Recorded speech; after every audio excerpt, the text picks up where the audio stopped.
Welcome back to the podcast Media Through Media with Jackson Gabler, where we analyze social media through the lens of media history. Today, we are going to analyze queer media through the popular YouTube personality James Charles. James's quick rise to stardom began from his tweets showing his high school yearbook photo, which went viral due to his makeup expertise.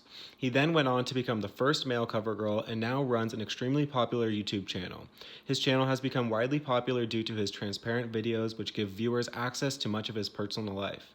With videos ranging from makeup tutorials to home decor to morning and night routine to hanging out with mega stars like Kim Kardashian and Kylie Jenner, James gives his fans access to his life and lives in a sort of glass bedroom. He allows fans into the private aspects of his life, such as his home, relationships, and drama, which all work together to create a sort of emotional bond.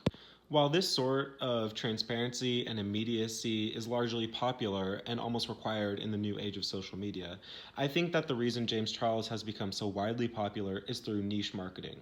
James Charles is relatable, entertaining, and connects with fans through seemingly every way possible. His openness about his sexuality as a gay man is one that has revolutionized queer media today. It is this reason that I think James has gained such presence in today's society.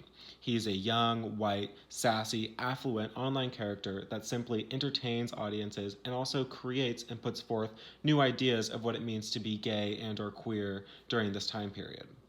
While he is entertaining and transparent in various ways, I do think that it is important to analyze his role as a famous gay man in social media.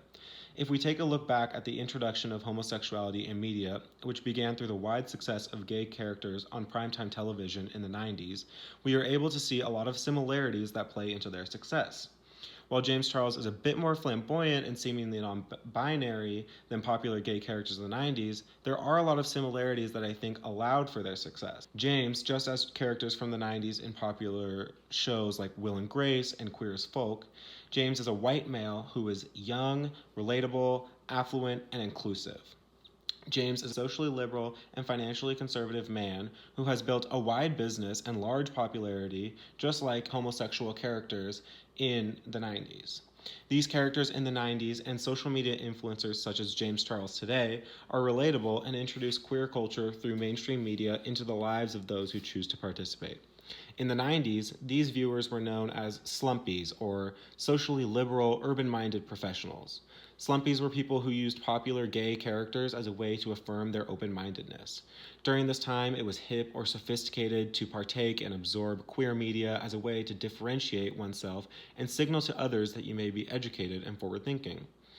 I think this especially applies today in our political climate.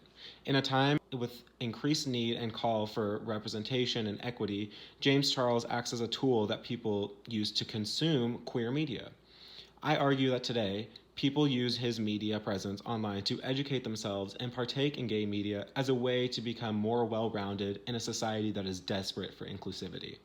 With James Charles' appeal to a wide variety of viewers, he acts as a new form of the popular gay characters that were introduced to television in the 90s. The distinction, however, is in the age of social media and in the real-life aspect. The use of transparency online entices viewers and allows them to connect with media and influencers in a whole new way. We are able to understand James's taste preferences through his YouTube videos, and viewers allow themselves to be influenced by his opinions. And James, and many others, similar style of content, has revolutionized media.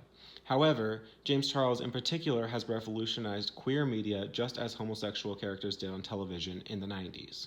By actually choosing to participate in James Charles's online media presence, viewers are actually actors in the age of social media. James's use of strong ties allows viewers to accessible privacy or to view his private life online.